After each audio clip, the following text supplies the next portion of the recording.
जी, अस्सलाम पाकिस्तान में social media पे यकदम एक बहुत ही दिलचस्प इल्ज़ाम जो मेरे ख़िलाफ़ और वो इदारा जिससे मैं मुंसलिक हूँ फैक्ट फोकस के ख़िलाफ़ 2020 में सन 2020 में उस वक़्त के जनरल फैज़ हमीद जो कि आईएसआई में तैनात थे, सरबराह थे आईएसआई के, उन्होंने लगवाया था और उसको बहुत प्रोपेगेट किया था बहुत ही बड़े लेवल पर जाकर और एक ख़बर के इम्पैक्ट को ख़त्म करने की कोशिश की थी।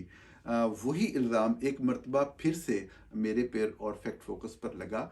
मैं उन दिनों में तो इस इल्ज़ाम को बिल्कुल ही इग्नोर करता रहा क्योंकि अल्लाह ताला की ज़ात ने इज़्ज़त दी और वो ख़बर जो कि उस वक़्त के सी पैक के सरबराह जनरल आसिम सलीम बाजवा के हवाले से थी, उसमें दिए गए शवाहिद, डॉक्यूमेंट्री एविडेंस गवर्नमेंट के मुख्तलिफ हुकूमतों के जो ऑफिशियल लिंक्स थे और जो डेटाबेसेस थी पब्लिकली अवेलेबल और वो डॉक्यूमेंट्स जो हमने खुद अप्लाई करके लीगल तरीके से हासिल किए सर्टिफाइड कॉपीज़ उन डॉक्यूमेंट्स की और फिर पूरी तफसील उस नेटवर्क की क्या क्या कहाँ कहाँ पे है वो शाया किया तो उसके ऊपर कोई भी सवाल उठता तो लोग खुद से जवाब देते और कहानी ख़त्म हो जाती।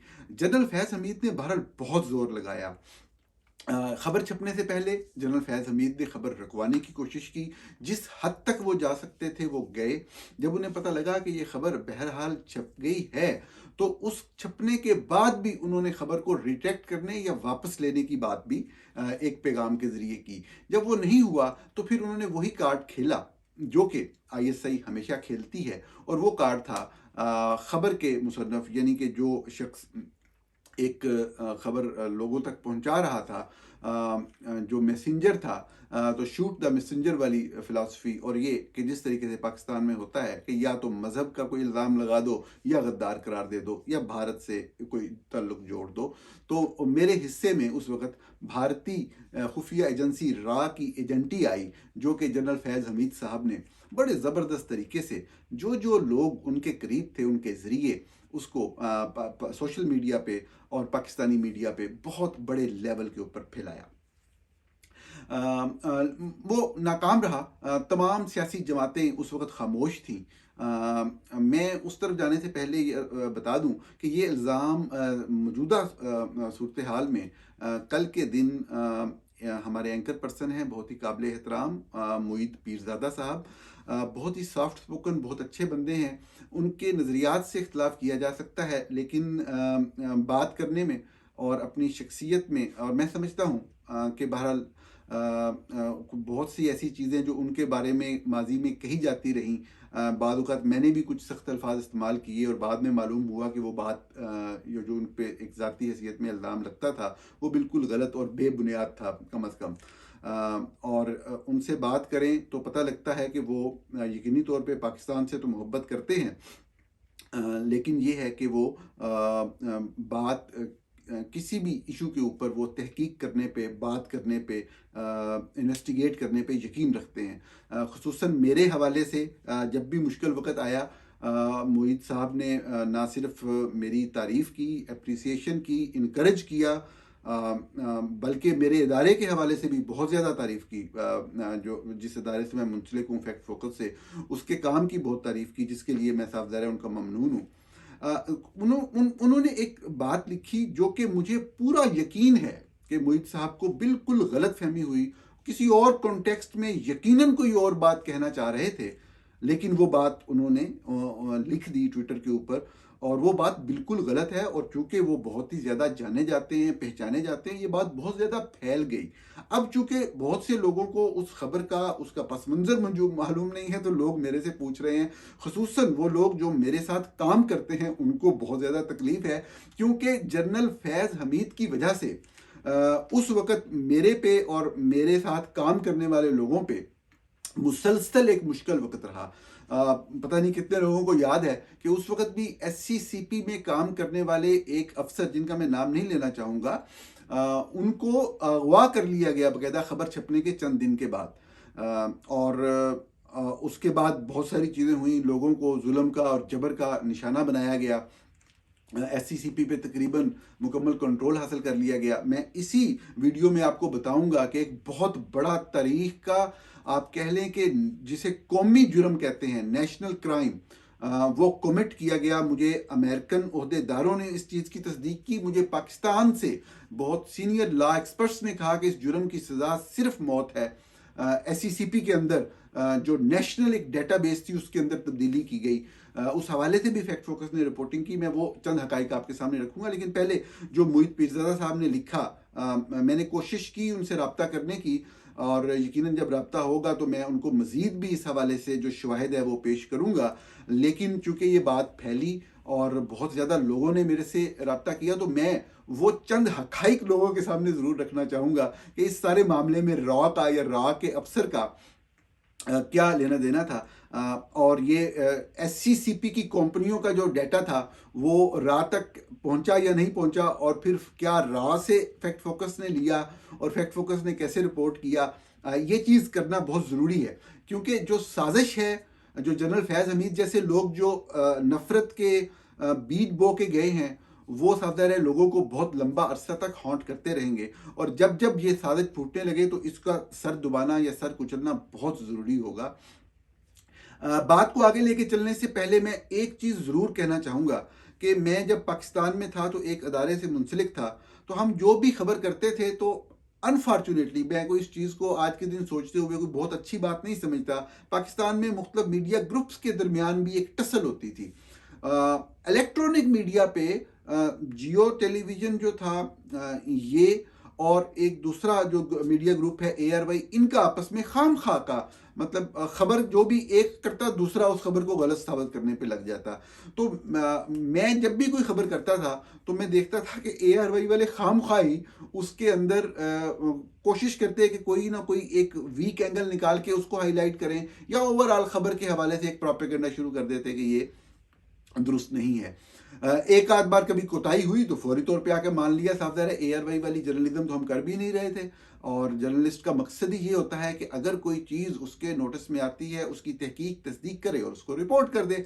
अगर कभी किसी तरह से कोताही हो गई तो फौरी तौर पे उस चीज़ को आके मान लेना चाहिए, इसमें कोई बुरी बात नहीं होती। और इस चीज़ से जब कोई शख्स ये मानता है तो वो अपने रिपोर्टर होने का ऐलान कर रहा होता है, लोगों का उसके ऊपर ट्रस्ट बनता है कि ये जब भी बात करेगा उस बात को संजीदा लेना है, वो बात खबर होगी।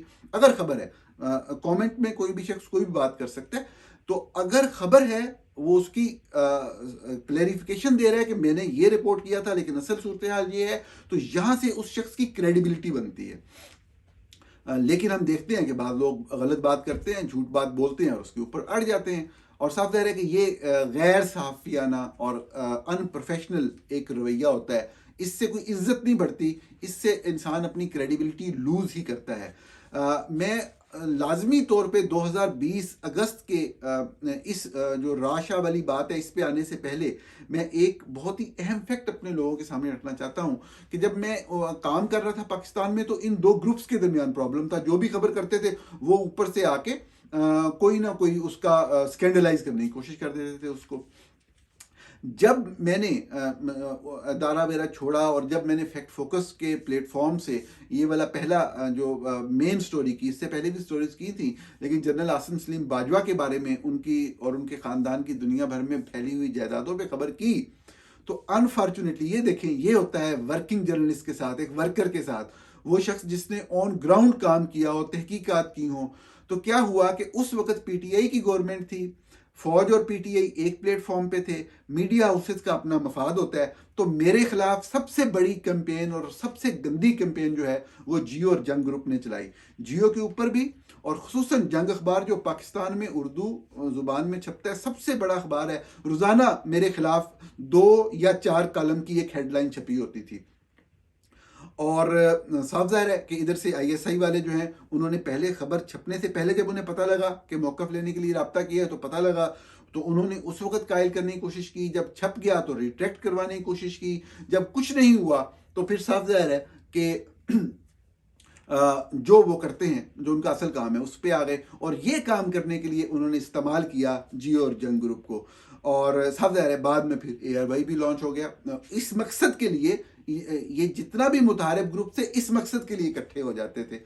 और आप देखेंगे कितनी अफसोसनाक और दर्दनाक बात है कि पीटीआई के जो लोग जो कि जियो के हिस्टोरिकली खिलाफ रहे थे, तो जो जियो की यंग क़यादत थी और जो पीटीआई की यंग क़यादत थी, इनके आपस में राब्ते थे और रोज़ाना फ्रंट पेज के ऊपर जो है वो खबरें छपती थी जंग के, और इंतहाई मतलब है कि तकलीफ दे खबरें, जिसमें साफ ज़ाहिर है कि भारतीय साजिश और भारतीय सी पैक के खिलाफ भारतीय साजिश, वही बात जो मोहित पिरजा साहब ने यकीनन गलती से अपने ट्वीट में लिखी है।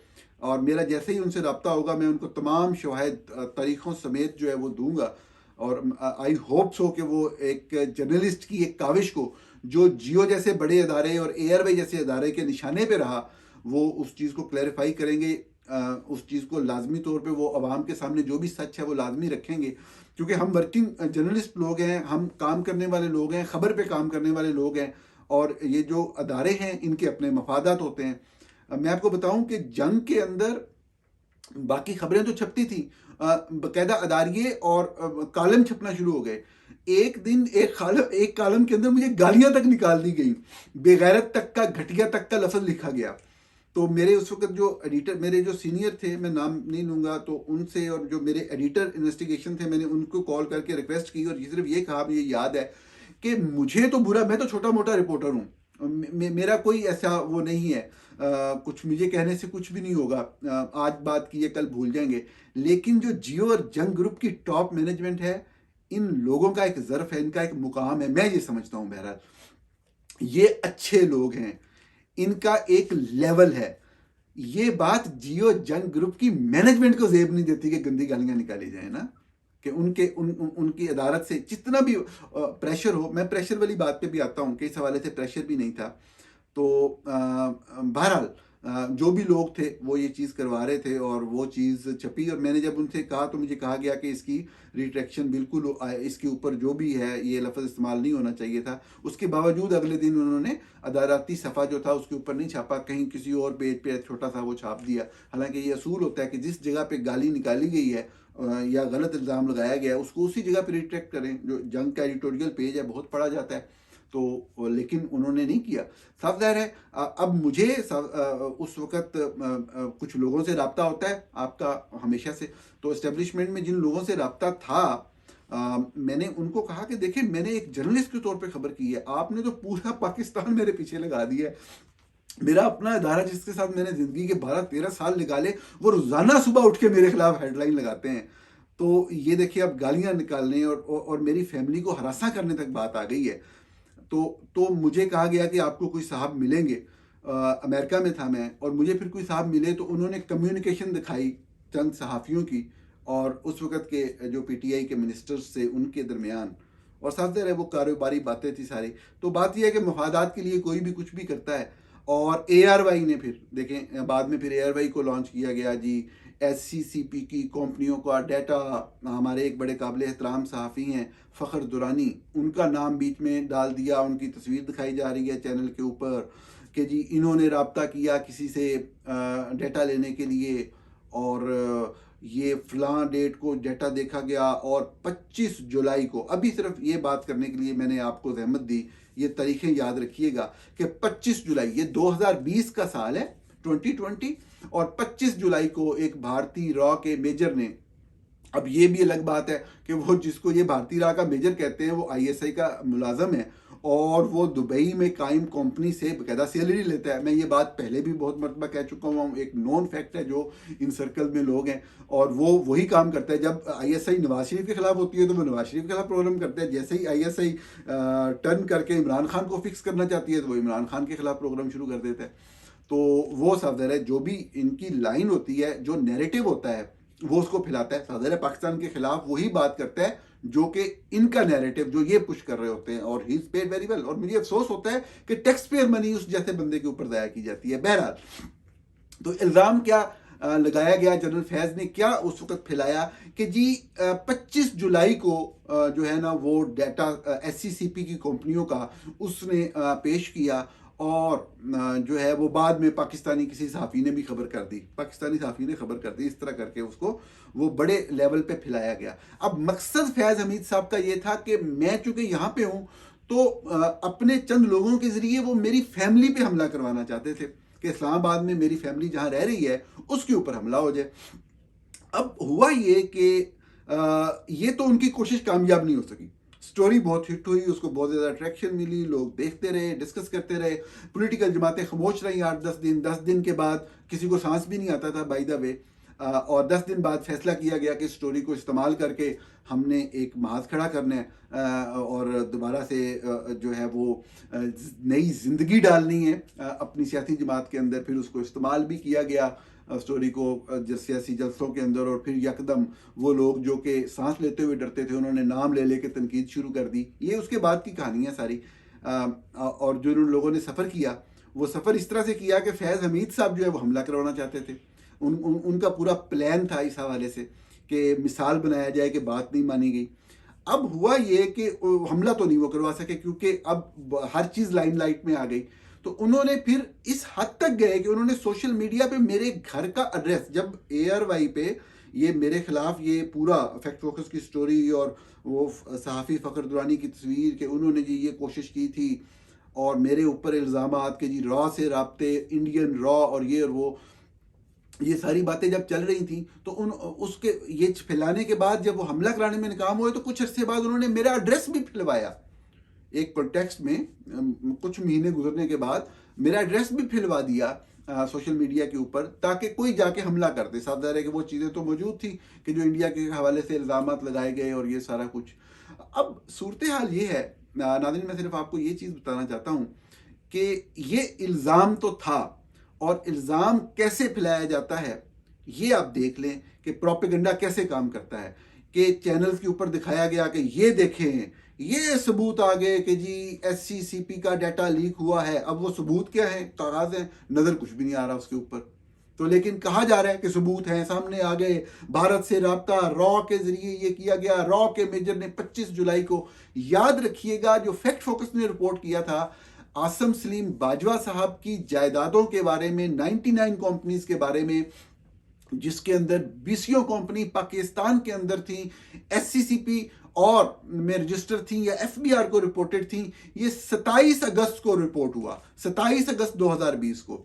तो ये बहुत आसान होगा आपके लिए समझना कि जो इल्ज़ाम लगाया गया, जो चूंकि वो तो मौजूद था यूट्यूब के ऊपर, आपको पता है डिजिटल मीडिया के ऊपर जो भी चीज़ मौजूद हो उसका ईयर, उसकी डेट, उसका टाइम दिया हुआ होता है। अब उसका जो जो डॉट्स ये मिलाना चाह रहे थे वो 25 जुलाई का एक वीलॉग था उस भारतीय रॉ के मेजर शेजर का, जो ISI के लिए काम करता है बुनियादी तौर पे। वो 25 जुलाई का था। उसके अंदर आपको याद होगा कि उस वक्त के वज़ीर आज़म इमरान खान ने अपने तमाम स्पेशल असिस्टेंट्स और एडवाइजर्स से कहा था कि अपने असासे जो हैं वो डिक्लेयर कर दें। तो सब ने किए। तो चूंकि आसम सलीम बाजवा भी special assistant to prime minister थे या एडवाइजर थे, इन्होंने भी अपने असासे डिक्लेयर किए। तो इनके असासे जो 3 पेज के, जो गवर्नमेंट की पाकिस्तान की वेबसाइट पे पड़े हुए थे, वो लेके उसने 25 जुलाई 2020 को ये वाला किया, कोई वीलॉग वगैरह किया। और उस वक्त जब ये असासे सामने आ गए तो मुख्तलिफ लोगों ने बाजको नाम की एक कंपनी जो कि अमेरिका में रजिस्टर्ड थी, बाजको नाम की कंपनी का भी जिक्र शुरू कर दिया कि जी ये नाम की कंपनी भी जनरल आसिम सलीम बाजवा की मलकियत में है अमेरिका में, और ये फलां फलां बिजनेस करती है। ये बात पहले से सोशल मीडिया पे चल रही थी, ये वाला पॉइंट। और जो वो 3 पेजेस थे जो कि इमरान खान के वज़ीर आज़म होते हुए उन्होंने अपने तमाम स्पेशल असिस्टेंट से डिक्लेयर करवाया था, वो ऑलरेडी चल रहा था। उसको लेके उन्होंने वीलॉग कर दिया। अब ये 25 जुलाई 2020 की बात है। इसके 1 महीने और 2 दिन के बाद फैक्ट फोकस 99 कंपनीज रिपोर्ट करता है आसिम सलीम बाजवा के खानदान की, जिसमें पाकिस्तान की अंदर मौजूद बहुत सारी कंपनियां मौजूद थी। अपनी आखिरी असाइनमेंट जो थी इनकी, मोहतरम आसिम सलीम बाजवा साहब की, ये कमांडर सदरन कमांड रहे थे, कोयटा में कोर कमांडर थे। आपको पता है सदरन कमांड बहुत ही अहम कमांड है, चूंकि बॉर्डर मिलता है और बहुत सी जो है वो ट्रांसपोर्टेशन होती है, चीज़ें आती जाती हैं बॉर्डर के ऊपर। आपको पता है कस्टम्स का मामलात होते हैं, तो इसको बहुत अहमियत दी जाती है। तो आपको, और ये साफ ज़ाहिर है कि उस वक्त जो CPEC की बातें थी वो भी सारा यहीं से गुजरना था। तो उसमें जो कंपनियां हमने रिपोर्ट की, मैं आपको वैसे बता दूं, MLS अलॉयर है, अमार इंजीनियरिंग है, क्रिप्टन है, हमालिया वाटर्स है, एडवांस मार्केटिंग है, सिल्क लाइन है। सिल्क लाइन एक हायरिंग कंपनी थी जो कि जो काम हो रहा था साफ ज़ाहिर है मुख्तलिफ हवालों से, आप समझ रहे हैं, उनको ह्यूमन रिसोर्स प्रोवाइड करती थी। फिर जो वो कमांडर सदर इन कमांड थे, वहां पे माइनिंग का काम बहुत होता है, तो माइनिंग से रिलेटेड एक कंपनी उन्होंने बलूचिस्तान में कायम की हुई थी। अब ये सारी चीजें, ये चीजें उधर इल्जाम क्या लगवाया जनरल फैज हमीद ने कि जी ये तो पहले इंडियन उसने की है। अब उसका 25 अगस्त का था। किसी शख्स ने, वैसे लोगों ने कहा उस वक्त, जो इल्जाम लगाने वाले थे वो तो प्रोपेगेंडा करते हैं, किसी ने नहीं देखा कि यार वो तो सिर्फ ये बात कर रहा है कि ये 3 पेजेस का उसने दिया है, आसिम सलीम बाजवा ने अपनी एसेट्स को डिक्लेयर किया है प्राइम मिनिस्टर इमरान खान के कहने पे, और सोशल मीडिया पे ऑलरेडी चल रहा है बाजको की कंपनी का कि अमेरिका में ये सेटअप है। जो SCCP की कंपनीज थी वो 27 अगस्त 2020 को रिपोर्ट हुई। मोहतरम मोहित पीरा साहब मेरे लिए बड़े काबिल एहतराम है, वो बड़े मोहसन है, उन्होंने मेरी बड़ी तारीफ की, और मुझे यकीन है जब वो ये फैक्ट्स देखेंगे तो वो लाजमी तौर पे जाके देखेंगे, क्योंकि उन्होंने लिखा कि जी ये जो वीडियो लगाई है, उनके नीचे एक ट्वीट है जिसको कोर्ट रीट्वीट कर रहे हैं, उसके अंदर एक ARY का एक क्लिप है, वो कह रहे हैं लोग इस क्लिप को देख नहीं रहे। हालांकि उस क्लिप के अंदर भी उस मेजर की जो ISI के लिए काम करता है, पहले रॉ में था, उसकी वीडियो मौजूद है। उसके अंदर उसने, जो हम कंपनियां रिपोर्ट कर रहे हैं जो कि SCCP में रजिस्टर्ड है, किसी कंपनी का नाम नहीं लिया उसने, पाकिस्तान में रजिस्टर्ड किसी कंपनी का नाम नहीं लिया। हमारी खबर फैक्ट फोकस की 27 अगस्त को आई, 27 अगस्त 2020 को।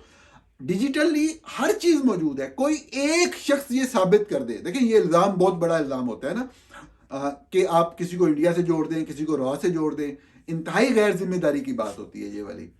मतलब मोहित साहब इस चीज को मानेंगे कि अगर SCCP से वो डेटा की बात करते हैं वो एक अलग फैक्टर है, और अगर वो भारत की बात करते हैं तो ये कितनी बड़ी बात है कि भारत को दिया गया, इंडिया को दिया गया।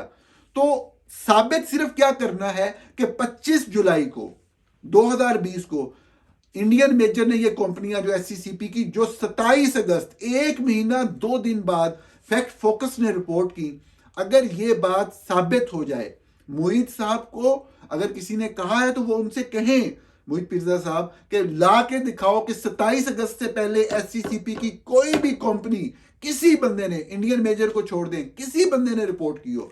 हमारी खबर थी, हमने रिपोर्ट किया, और हमने कैसे रिपोर्ट किया मैं बहुत दफा पहले बता चुका हूं, मुख्तसर बता देता हूं। इनके भाइयों के नाम अवेलेबल थे, हमने वो निकलवा के पब्लिकली अवेलेबल डेटाबेसेस से नाम सर्च किए और फिर ऑफिशियली अप्लाई किया। बहुत कम लोगों को मतलब इस चीज का पता होता है, और खाम खा लोग सुनी सुनाई बात पे आगे चल पड़ते हैं। SCCP में किसी बंदे की भी कंपनी रजिस्टर हो, चाहे प्राइवेट कंपनी हो, एक बंदे ने अपने नाम पे कंपनी बनाई है, कोई भी शहरी जाके अगर उसको नाम का लिख के वहां पे उस कंपनी का, वो उसके डॉक्यूमेंट्स ऑफिशियली ऑब्टेन कर सकता है, सर्टिफाइड कॉपीज होंगी। हमने, हमारे टीम मेंबर ने खुद जाके अप्लाई किया, मोहित पीरजादा साहब खुद अप्लाई करके SCCP से लीगली डॉक्यूमेंट ऑब्टेन किए। सारे डॉक्यूमेंट आज के दिन तक मौजूद हैं फैक्ट फोकस की वेबसाइट के ऊपर। आपको किसी ने बिल्कुल गलत बताया मोहित साहब, बिल्कुल गलत बात है। मतलब मैं भारतीय एजेंट, मैं भारत के लिए काम करूंगा, आप ये कहना चाह रहे हैं, बड़ी गलत बात है ये तो। आप कल को मेरी तारीफ कर रहे थे, आज मुझे भारत से जोड़ रहे हैं। आप साथ उस चीज में आप खामखा उस कन्वर्सेशन में आ गए जिसका फैक्ट फोकस की खबर का कि जी वो, उसमें सिर्फ एक पॉइंट है, अगर आप उसको गौर से देखें उसमें SCCP डेटा की बात ही नहीं है, बात है भारत को देने की कि जी भारत ने 25 जुलाई को चला, भारत के अंदर वो पहले चला गया, भारत के पास चला गया। भाई भारत के पास पहले चला गया, फिर आप साबित करें कि SCCP की ये कंपनियों के नाम मैंने आपके सामने ले दिए हैं कि 27 अगस्त 2020 को मेरी खबर छपी है। उससे पहले आसिम सलीम बाजवा और उनके खानदान की पाकिस्तान में रजिस्टर्ड किसी और कंपनी का जिक्र भी किसी जगह पे हुआ हो तो वो दिखा दें। हमने किया, हमारी खबर थी, हमने रिपोर्ट किया, पूरी दुनिया उसको एक्नॉलेज करती है, और वो सारे डॉक्यूमेंट्स आज के दिन भी पड़े हुए हैं, डिजिटल प्लेटफॉर्म मौजूद है। कोई शख्स उससे एक दिन पहले की कोई एक प्रेजेंस दिखा दे कि किसी ने जिक्र भी किया हो किसी एक कंपनी का। जिस तरह मैंने आपको कहा कि बाजको का नाम चलता था अमेरिका के हवाले से, सोशल मीडिया के चंद अकाउंट जिन लोगों को पता था कि इनके बिजनेसेस थे वो बात करते थे एक कंपनी की, और या वो 3 पेजेस जो थे, बाकी सारी रिपोर्टिंग हमारी है। हमने उसको रिपोर्ट किया, आज के दिन तक कोई एक्शन नहीं हुआ। एक्शन यही हुआ कि हमारे ऊपर इल्जाम लग जाता है। ये है पाकिस्तान, ये होता है। इस चीज से गुजरना पड़ता है सहाफियों को कि मीडिया के अदारे भी मेरे पीछे लग गए, सारे के सारे सहाफी भी मेरे पीछे लग गए। हर तरह से मेरी फैमिली को हरासा करने की कोशिश की गई। फैज हमीद साहब जितना खेल सकते थे उन्होंने खेला। आज के दिन तक उल्टा मेरे ऊपर ही इल्जाम लगता है। वहां पे कोई इन्वेस्टिगेशन नहीं हुई, वहां पे कोई चीज नहीं हुई, उसको किसी ने नहीं छेड़ा। आज के दिन तक कोई एक फैक्ट कोई आज के दिन तक गलत साबित नहीं कर सका। तो ये वो चीजें हैं जिससे सहाफी और मीडिया के लोग गुजरते रहते हैं। अफसोसनाक बात है इस तरह से इल्ज़ाम लगाया जाना किसी सहाफ़ी को, या उसके किसी काम को भारत से रॉ से जोड़ देना बगैर सोचे समझे, बगैर तहकीक किए। मुझे उम्मीद है कि इस हवाले से सैनिटी प्रिवेल करेगी। अगर कोई ऐसी चीज़ होगी, हो सकता है मोहित पिरजा साहब लेके आ जाएं कोई ऐसी चीज़, या उनको किसी बंदे ने दी हो कि ये देखें आसम सलीम बाजवा की ये कंपनियां HCCP में रजिस्टर्ड थी और अहमद नूरानी की फैक्ट फोकस से खबर से पहले फलां फलां जगह पे ये बात आई है, तो मैं आके आपके सामने बैठ जाऊंगा, मैं कहूँगा भी हाँ ये बात ऐसे है। और अगर ऐसा नहीं है तो मुझे यकीन है कि चूंकि मोहित मेरे बड़े भाई हैं, वो यकीनी तौर पे इतना गहरा इल्जाम, मतलब मैं हैरान होता हूं कि इतने बुरे वक्त से गुजर के मोहित साहब इस वक्त सिर्फ अपने स्टैंड की वजह से कितनी मुश्किल सूरत हाल से गुजर रहे हैं। फिर भारत का इल्जाम, खुदा का नाम बने मोहित भाई, ये क्या बात है यार। इस चीज से निकला है भारत से, इसराइल से, अमेरिकी CIA एजेंट, खुदा के लिए ये चीज अगर आपने नहीं छोड़ी तो आप मतलब मजीद तबाही की तरफ लेके जा रहे हैं लोगों को। कौन सी भारतीय एजेंटी सर, कौन सा भारत, कौन सा ये आपका उसका मेरे से बात कीजिएगा, मैं आपको बताऊंगा कहाँ पे काम करते हैं, कैसे तनख्वाह लेता है, किस कंपनी के जरिए दुबई में तनख्वाह लेता है। ये जो रॉ के मेजर की बात होती है, मुसलसल जो ISI कहती है उसको इमरान खान के खिलाफ बोलने का बोल देता है, पहले नवाज शरीफ के खिलाफ बुलवाते थे, पहले जो उनका एजेंडा होता है उसके मुताबिक बुलाते हैं। बहरहाल ये हकाइक आपके सामने रखना बहुत ज़रूरी था। नाज़रीन, आपसे अगले प्रोग्राम में फिर मुलाकात होती है। बहुत शुक्रिया प्रोग्राम देखने के लिए।